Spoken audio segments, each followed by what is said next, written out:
고린도후서 5장 20절에서 6장 2절까지 말씀을 저와 여러분들이 한 절씩 교독하도록 하겠습니다. 고린도후서 5장 20절 말씀을 제가 먼저 읽겠습니다. 20절입니다. 그러므로 우리가 그리스도를 대신하여 사신이 되어 하나님이 우리를 통하여 너희를 권면하시는 것 같이 그리스도를 대신하여 간청하노니 너희는 하나님과 화목하라.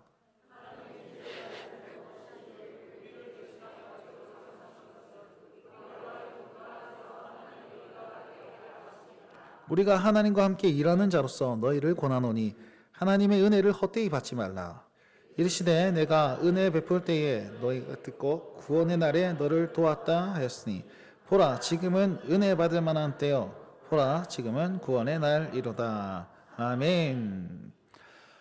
하나님께 영광을 돌립시다. 할렐루야.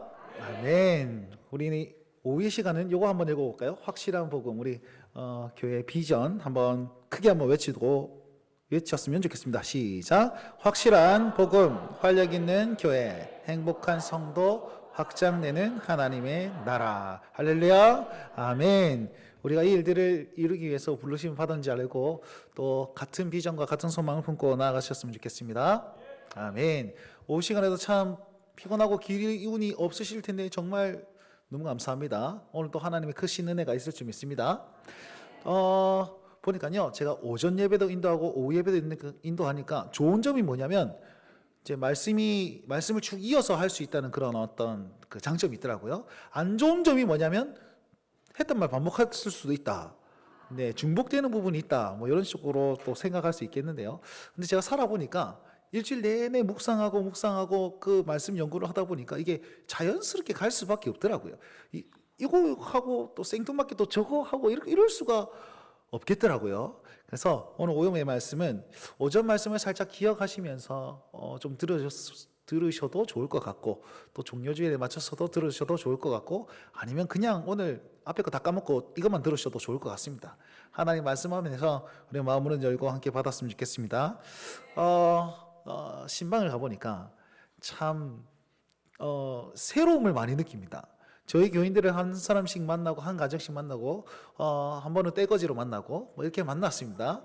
여러 가지 뭐 이렇게 이 방법 저 방법으로 계속 만나는데 제가 충격과 은혜와 뭐 하여튼 복잡 미묘한 감동들이 많이 오더라고요. 그게 왜 그러냐면 그냥 만나가지고 저분이 진짜 신앙이 좋고 신앙의 연수가 한 1, 20년 되는 줄 알았습니다. 근데 가만히 생각해보니까 제가 재작년에 세례를 받았거든요. 제가 교회 다닌 지 5년밖에 안 됐거든요. 이런 분들이 대부분이셨어요. 아니, 그러니까 퍼센테이로 따지자면 그게 작은 부류가 아니고, 만나는 한 90%가 그런 분들만 신방 신청하셨습니까? 제가 저기 절에 다니다가, 우리 불교 집안이 뭐 어쩌고 저쩌고, 무신론자고, 하여튼, 이런 얘기들을 많이 하시고 그러다가 만났는데 이분 유령신앙입니다 이렇게 하면서 빨리 해라 하면서 그런 신방을 많이 다녔거든요. 그래서 제가 가정을 방문할 때마다 제가 너무 마음에 감동이 있습니다. 그래서 자기 얘기들을 막 하는데 신앙의 간증들을 이렇게 하시는 거예요. 제가 이랬는데 저랬는데 하나님 이렇게 말씀하시고 이렇게 역사하시고 눈물 펑 콧물 쭉 치매 이렇게 해가지고 하나님을 만나가지고 지금 여기에 있습니다. 너무 감사하고 너무 감격하고 세상에 이런 교회가 다 있나 이런 싶을 정도로 참 좋았습니다. 반면에 이제 신앙의 연수가 좀 많이 이제 되신 분들도 만났는데 사실은 저희 교회 등록한 지 1년 됐습니다. 2년 됐습니다. 이러시더라고요. 소위 말해서 그냥 우리 교회에 기본적으로 계속 있으셨던 분이 아니셨어요. 그런데도 불구하고 교회를 세우기 위해서 참 헌신봉사하시고 그런 모습들도 제가 너무 감동했고 세상에 이런 교회는 없다 이런 마음으로 참 이렇게 왔습니다. 그리고 다음 주에도 그걸 기대합니다. 아무튼 저에게도 큰 은혜가 되는 그런 신방의 시간이었는데 제가 몇 가지 생각들을 좀 했어요. 이런 교회가 없는데 가가지고 계속 이 텐션으로 이 어떤 활력으로 탁 나아갔으면 좋겠는데 그리고 나아가고 있는데 어떻게 하면 더 엑셀을 밟을 수 있을까? 어떻게 하면은 이 우리 성도들에게 좀 체험을 채워줄 수 있을까? 이런 마음이 많이 드는 겁니다. 제가 비록 목회 계획을 이딴 식으로 세웠지만 그럼에도 불구하고 여러분들의 원함과 그리고 하나님의 원함 그 안에서의 어떤 저울질을 잘하고 있는 거예요. 그러다가 이 말씀이 좀 생각이 났습니다. 여러분, 앞에 제가 오전 예배 때 두 가지가 참 힘들다 그랬습니다. 첫 번째는 하나님 앞에서 변화되는 것이 참 힘들다 그랬고, 두 번째는 변화되지 않는 것이 참 힘들다 그러지 않습니까? 그래서 오전 예배 때는 변화되지 않는 방법으로 어떤 방법을 제시하냐면 기도하면서 살자. 그러니까 하나님 뜻을 맞춰서 기도하면서 그렇게 나아가야 된다라는 것이었고, 두 번째 오늘 오후 예배 때는 하나님 앞에서 변함없이 살 수 있는 방법은 하나님 안에서 화목하는 것이 그 답이다라는 것입니다. 자, 이제 이야기가 좀 이렇게 이제 대해서 가고 있죠, 그죠? 그럼 하나님과 화목하는 것이 어떤 것이냐라고 한번 좀 말씀을 보도록 하겠습니다. 여러분, 우리 한국 사회는요 참 특이한 사회입니다. 우리 교회도 특이한 교회이긴 한데 한국 한국 사회도 참 특이합니다. 왜냐하면 전 세계에서 전쟁을 경험한 어떤 나라, 분단된 나라, 뭐 이런 나라가 별로 없지 않습니까? 그러니까 우리는 전쟁을 경험한 나라예요. 그러다 보니까 자연적으로 어떤 생각이 드냐면 우리는 전쟁을 겪었고 그리고 성장해가지고 여기까지 왔어라는 자부심이 있는 나라가 우리나라입니다. 물론 지금은 많이 이제 지금 마음대로 생각해서 MZ세대들이 다 엉망진창으로 만들었지만 우리가 이때까지 그런 마음을 만들었어요. 자, 전쟁이 일어났습니다. 6.25 전쟁이 확 일어나고 땅이 지금 엉망진창이 됐습니다. 폐허가 됐습니다. 그 당시 사람들은 와가지고 으쌰 잘 살아보세요, 잘 살아보세요, 우리도 한번 잘 살아보세요 이러면서 확 모았어요. 자기 것들 내고 헌신하고 충성 봉사해갖고 나라를 위해서 막 해가지고 진짜 급격한 경제 성장을 막 이루었단 말이에요. 여러분, 그것을 이루는 어떤 기본 바탕에 어떤 정신이 깔려 있는지 아십니까? 자, 한번 생각해 봅시다. 전쟁이 일어났습니다. 어떤 가치가 최고의 가치일까요? 미적 가치가 굉장히 큰 가치일까요? 예술적 가치가 총은 이렇게 써야지 아름다운 법이지, 하이반은 이렇게 써야 돼, 뭐 군복은 이렇게 다림질해갖고 세 줄 남가야 돼, 뭐 이런 그런 전쟁 시기에 그런 게 필요할 겁니까? 아니면 도덕적인 가치가 그 최고의 가치일까요? 어떻게 내가 사람을 쏴 죽일 수가 있어? 팔만 쏴야지, 다리만 쏴야지, 이렇게 됩니까? 아니에요. 여러분, 전쟁 당시의 최고의 가치, 최고의 기본 가치는 생존입니다. 내가 살아야 되거든. 그래서 그 생존 가치가 최우선적인 가치가 되었어요. 전쟁이 끝났습니다. 땅이 엉망진창이고 나라가 망했어요. 그러니까 으쌰 잘 살아보세요. 이거 뭐예요? 생존 가치예요. 우리가 잘 살아야 되지 않겠냐? 그러면서 으쌰 해가지고 그 생존 가치가 최고의 가치로 이제 섰습니다. 문화가 이제 발달하고 사회가 좀 살만해졌습니다. 그러면 어떤 가치가 가장 위에 서겠습니까? 그런데도 한국 사회가 계속 생존이 가장 큰 가치로 존재하고 있는 것이죠. 전부 다 경쟁 사회입니다. 우리 청년들도 마찬가지고, 우리가 어렸을 때를 생각해 보시면 어떻게든 공부 잘하고 어떻게든 취직 잘 되고 어떻게든 시집 장가 잘 가야 돼. 예전에 저희 아버지 세대, 그러니까 50년생, 60년생 세대는 가족을 위해서 헌신하는 세대였어요. 내가 헌신해서 내가 일해서 가족을 먹여 살려야 되고 가정을 일으켜야 되겠어, 나라를 일으켜야 되겠어, 직장에 충성했어, 이게 되는데 지금은 직장에 충성하는 사람이 누가 있습니까? 들어가자마자 나는 여기서 내년에 곧 나갈 거야, 취직하자마자 입사하자마자 이직을 생각하는 세대가 바로 이 세대들인데 누가 자기를 헌신하면서 그렇게 삽니까? 안 그런단 말이에요. 그런데 이때까지는 그런 정신으로 와놓으니까 우리의 최고의 가치가 어떤 가치가 되었습니까? 생존 가치가 최고의 가치가 된 거예요. 그리고 지금도 암암리에 우리 안에서는 생존이 가장 큰 가치로 자리 잡고 있습니다. 그러니까 계속 올라서야 돼. 계속 뭔가를, 오전 예배 말씀을 빌어서 말씀드리면 영광의 삶을 추구해라 라는 그런 메시지가 우리에게 계속 들리고 있다니까요. 그러면 우리는 이런 사회 가운데 어떻게 해야 됩니까? 그냥 계속 영광의 삶을 위해서, 계속 생존을 위해서 싸우고 뭔가 이렇게 가야 되는 건가요? 아니요. 성경은 그렇게 말씀하시지 않습니다. 성경은 밟아 일어서서 모든 것을 다 채워라,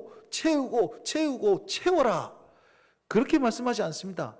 뭐라고 말씀하면 내려놓아라, 나에게 맡겨라, 수고하고 무거운 짐진 자들아 다 내게로 오라, 나에게 다 내려놓아라, 그리고 내가 지는 멍에를 지라. 무슨 말입니까? 나의 모든 질고를 주님 앞에 다 내려놓고 주님 주시는 멍에 사명을 지고 주님의 뜻대로 살아라라는 것이 성경의 핵심 가치이고 오늘 오전 예배 말씀의 핵심 가치였단 말이에요. 핵심 말씀이었단 말이에요. 그러는 삶이 우리에게 주어졌는데 여전히 우리는 거의 딜레마인 거죠. 이렇게 살면 그러면 돈 벌지 말라는 겁니까? 가난하게 살아라는 겁니까? 어떻게 살아라는 겁니까? 묵고는 살아야 되지 않겠습니까? 그럼 어느 선까지 우리가 해야 됩니까? 여러 가지 방향성이 맞습니다. 제가 거기에 대해서 다 답을 드릴 수는 없습니다. 그러나 우리는 말씀이 주는 대로, 말씀이 계시하는 대로, 말씀이 우리에게 주신 그 은혜대로 행동하고 살아야 되는 것이 우리의 신앙이고 믿음이라는 사실입니다. 오늘 말씀 보십시오. 하나님께서 말씀하신 거, 너의 짐을 나에게 내려놓고 나의 사명을 두고 살아라. 다른 말로 하면 이렇게 말씀하고 있는 겁니다. 우리 20절 말씀 다 같이 한번 읽어봅시다. 20절입니다. 시작.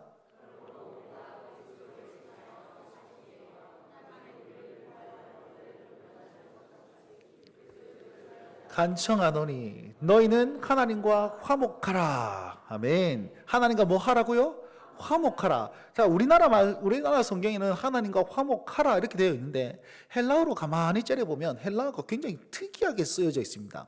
수동태 명령형이라고 있는데요. 자, 수동태는 뭘까요? 능동태는 내가 화목하는 거예요. 화목하러 가야지, 화목해야지 내가 할 수 있는 겁니다. 수동태는 내가 할 수 있습니까? 없습니까? 저쪽에서 해줘야 되는 거예요. 근데 명령을 나한테 하고 있어. 이 이상하지 않습니까? 자, 저쪽에서 해줘야지 내가 화목할 수 있는데 나에게 명령하여, 명령 반드시 해야 되는 겁니다. 화목되어져라. 뭐라 해야 될까요? 수동태 명령형. 우리나라로 표현되지가 않습니다. 내가 명령을 받아서 반드시 해야 되는 건데 내가 할 수 없는 부분이에요. 그래서 이 화목하라는 말은 무슨 말이냐면 이미 밑밥에 어느 것이 깔려있냐면 하나님께서는 우리에게 화목의 요청을 계속하고 있다는 사실입니다. 하나님께서는 우리를 기다리고 있다는 사실이에요. 하나님은 여전히 화목하기 위해서 우리를 기다리고 계속 준비하고 계속 행하고 계십니다. 그런데 내가 거기에 안 가는 거예요. 그러니까 수동태 명령형, 너 가! 화목의 자리로 가! 이 말입니다. 화목하라 해서 하나님 앞에 뭐 할 겁니까? 하나님 앞에 뭐 선물 주고 마니또 하고 이렇게 해야 되는 겁니까? 우리가 그걸 하는 게 아니고요. 그분이 화목하길 요청하면서 계속 우리에게 이제 프로포즈를 하고 있으니까 너는 화목의 자리에 거하여야 한다. 이게 핵심이라는 것입니다. 그러면 우리가 어떻게 하나님의 사람답게 살 수 있습니까? 하나님과 화목하며 살 수 있습니까? 그 자리를 지키라는 거예요. 어느 자리입니까? 은혜 받을 자리. 하나님께서 요청하는 그 자리. 그곳에서 거기에서 하나님을 만나고 화목해 하시는 하나님을 경험하고 하나님을 인정하고 받아들일 때에 우리는 거기에서 새로운 삶이 주어지는 것이고 그리고 그 새로운 삶을 살아갈 힘을 얻게 되는 겁니다. 이 화목의 명령을 여러분 우리가 오늘 받았으면 좋겠습니다. 하나님께서 언제 화목의 자리로 요청하십니까? 언제 어디에서 요청하실까요? 여러분 물론 일단은 예배의 현장이고 그 다음에 성도의 교제 가운데 있는 것입니다. 누누이 말씀드리면 하나님 절에서 우리를 요청하실 것 같지는 않잖아요. 그렇죠? 하나님께서 뭐 이렇게 죄악의 현장 가운데서 야 우리 여기서 화목하자. 나이트클럽에서 한번 화목해볼까? 되겠습니까? 그거 안 된다는 거예요. 술자리에서 나도 주고 너도 주고 막 주를 되게 이게 안 된다는 거예요. 그 화목의 현장은 하나님께서 원하시는 그곳, 하나님께서 함께 하시는 그곳, 주의 말씀이 있는 그곳, 주의 사랑이 있는 그곳 어디입니까? 1차적으로 이곳이라는 겁니다. 교회를 세워나가고 교회 안에서 하나님을 만나고 저분도 하나님과 화목하고 나도 하나님과 화목하니까 우리 모두 화목할 수 있는 존재이군요. 여러분 이 신앙 고백이 반드시 필요한 사실이고 그리고 이 교회 대그룹으로 만났다면 소그룹으로서도 만날 수 있겠죠.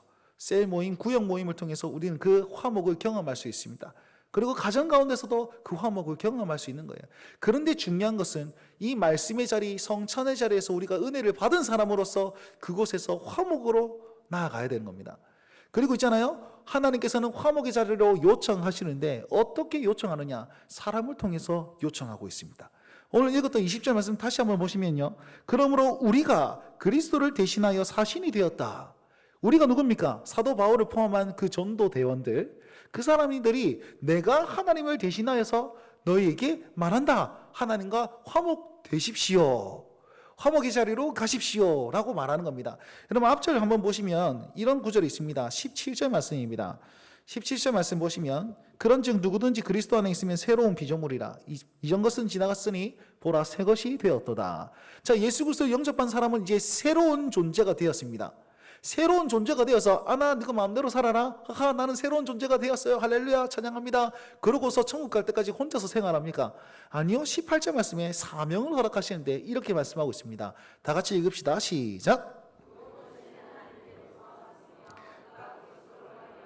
우리를 자기와 화목하게 하시고 또 우리에게 화목하게 하는 직분을 주셨으니 할렐루야 아멘. 자, 우리를 구원하고 새로운 존재로 만드셨고 나서 화목자로 만드셨습니다. 일단 내가 화목자로 만들어 주셨어요, 나를. 그리고 나서 어떤 직분을 주셨다고요?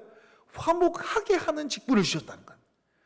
우리는 두 가지 정체성이 있습니다. 하나님과 화목된 사람, 다른 이들을 화목하게 하는 사람. 그래서 하나님 사랑과 이웃 사랑을 쫙 하면서 우리는 중매쟁이 역할을 하는 겁니다. 근데 사람만 그렇게 하는 것이 아니고 19절 말씀 보니까요, 세상을 자기와 화목하게 하시며, 세상을 자기와 화목하게 하시며. 여러분 기억하십시오. 이 모든 세상은요, 그리스도인을 중심으로 하나님께서는 역사하십니다. 그럼 이 사실을 좀 믿으셔야 돼요. 아이고, 내가 대통령 중심으로 아니고요, 국회의원 중심으로 아니고요, 돈 많은 사람 중심으로 아니고요, 아니에요. 하나님의 비전과 하나님의 소망과 하나님의 중심은 예수 그리스도를 구주로 영접한 새 사람 된 저와 여러분들, 그리고 그 사람들이 모인 교회를 중심으로 주님께서는 이 땅을 이끌어 나가고 계십니다. 그래서 새 사람 만든 다음에 화목하게 하시고 화목을 감당하는 직분을 주셔서 세상을 자기와 화목하게 한다라고 우리에게 명령하고 있습니다. 사랑하는 성도 여러분, 우리는요 화목하게 하는 직분을 얻었습니다. 아주 그냥 쪼개놓고 자르고 아주 그냥 난도질을 해가지고 파쇄기처럼 그렇게 만드시는 게 아니고 다 모아서 우리를 화목하게 하는 그 역할을 내가 감당하는구나, 그리 믿으셨으면 좋겠습니다. 옆 사람 한번 쳐다보십시오. 화목하십니까? 네. 앞뒤 좌우 사람을 나로 말미암아 화목하게 하는 거예요. 저는 아주 옛날 찬양인데 그런 곡이 있습니다. 찬양이 언제나 넘치면 은혜로 얼굴이 환해요. 그 다음 가사 뭐죠? 성령의 충만한 모습을 누가 느낀다고요? 서로가 느낀대. 내가 하나님 앞에 성령 충만하니까 내 안에 성령을 이 사람이 느끼네. 이게 화목하게 하는 직분 얻은 자의 모습이라는 사실입니다. 여러분, 그래서 우리가 예배 지금 같이 예배하고 있잖아요, 그죠? 그럼 내가 하나님 예배의 자리에서 성령의 충만함을 말씀으로 감격하고 있으면 옆 사람이 느낍니다. 소름 돋지 않습니까? 지금 졸고 있는데 갑자기 옆 사람이 느낀다 그러면 그 은혜의 현장에서는 우리가 서로에게 은혜를 주는 거예요. 제가 앞에서 오늘 갑자기 우리 인도자 우리 간사님이 기도하길래 나 끝났구나 해서 올라왔거든요. 근데 시작이더라고. 나도 주먹이 지금 여기서 찬양 같이 했는데 여기서 보니까 우리 성도님들 얼굴이 다 보이는 거예요. 너무 좋은 거예요. 그냥 하나님 미소로 하나님 앞에. 여러분 어느 교회 가면 있잖아요, 내가 무슨 특정한 교회를 말하는 건 아닙니다. 어느 교회 가면 손 들고 있는 게 부끄러운 교회가 있습니다. 내가 손 들고 아무도 손 안 들고 있어. 제가 찬양 인도하러 갔는데 어떤 저희 팀의 다른 찬양 인도자를 쓰는데 갑자기 이 친구가 저 따라한다고 뛰어 이렇게 나무는 안 뛰는 거야. 이렇게 소리는 청년의 소리가 뛰어 이렇게 옆에서 막 뛰고 있는데 야, 니 왜 뛰는데? 왜 이러고 있는 거예요. 와, 그런 부분이 얼마나 힘들겠습니까, 그죠? 그런데 이 자리에 제가 보니까 우리 어떤 분이 성령의 충만함으로, 어떤 분이 그 찬양에 반응함으로 이렇게 하는데 옆에 사람들 같이 이렇게 하고 시너지고 일어나고. 저는 그 담당하는 것을 우리 교육자들이 너무 잘해주셔서 너무 감사합니다. 최선을 다해 기도하시고 최선을 다해 찬양해 주시는 우리 그 교육자분들이 있어가지고 제가 그분 정말 감사하게 느껴요. 여러분, 그런 것이요, 우리가 성령의 충만함을 느끼면 서로가 알듯이 우리가 하나님 앞에 화목하면 그 화목의 직분으로 말미암아서 서로가 알게 된다는 사실이에요. 그 사실이 너무 중요해요. 그래서 세상은 그리스도인을 중심으로, 성도들을 중심으로 그렇게 흘러간다는 사실 꼭 기억하시길 바랍니다. 나로 말미암아 우리가 일주일로 살아가는 세상을 하나님과 화목하게 하는, 화목되게 하는, 화목되어지도록 명령하는 하나님의 사람 되시길 주의 이름으로 축원드립니다. 그러면 우리는 어떻게 하면 그 삶을 살 수 있습니까? 우리가 6장 1절 2절 다 같이 한번 읽겠습니다. 6장 1절 2절입니다. 시작. 우리가 하나님과 함께 일하는 자로서 너희를 권하노니 하나님의 은혜를 헛되이 받지 말라. 이르시되 내가 은혜 베풀 때에 너희에게 듣고 구원의 날에 너를 도왔다 하셨으니 보라 지금은 은혜 받을 만한 때요 보라 지금은 구원의 날이로다. 아멘. 자, 은혜를 헛되이 받지 않고, 은혜를 헛되이 받지 않고 보라 지금은 은혜 받을 만한 때요 지금은 구원의 날이로다 라고 고백하면서 지금을 잘하면 됩니다. 오늘을 잘 살면 됩니다. 내일 뭐 열심히 할 거다 뭐 그게 아니고 지금 이 순간 최선을 다해 하나님 앞에 귀 기울이며 하나님 앞에 마음을 쏟아놓으면 됩니다. 그게 제일 중요해요. 그래서 오늘을 사는 인생이 그리스도인입니다. 나는 오늘 어떻게 살아야 될까? 기도하며 오늘 어떻게 하나님의 화목의 자리로 가야 될까? 오늘 어떻게 이 화목의 직분을 감당할 수 있을까? 보라 지금은 은혜 받을 만한 때요. 하나님 지금 이 순간 은혜 받을 만한 때고 구원의 날이 지금이군요. 여러분 이 말씀은 이사야서 말씀인데 이사야서 말씀에 하나님 우리나라 언제 구원받습니까? 그러니까 임마누엘을 얘기합니다. 보라 처녀가 잉태하여 아들을 낳으리니 그 이름 그럼 예수 임마누엘을 딱 얘기하면서 처녀가 잉태하여 아들을 낳은 그때가 구원의 날이다 라고 하면서 보라 지금은 구원의 날이고 지금은 은혜 받을 만한 때다 라고 말씀을 하고 있는 거거든요. 자 그렇다면 우리가 예수 그리스도가 이 땅에 탄생하고 주님께서 그 구원을 완전하게 이루셨는데 지금은 어떤 시대입니까? 지금은 은혜의 시대이며 지금은 구원의 시대입니다. 나중에 주님 다시 오실 그때 물론 마지막 때 지금이시기도 하지만 지금 언젠가는 은혜가 안 보일 때가 있을 것이고 구원이 안 보일 때가 그 심판 종말의 날이 곧 올 겁니다. 오기 전에 지금은 구원의 날이며 은혜 받을 만한 때라는 사실을 믿으십시오.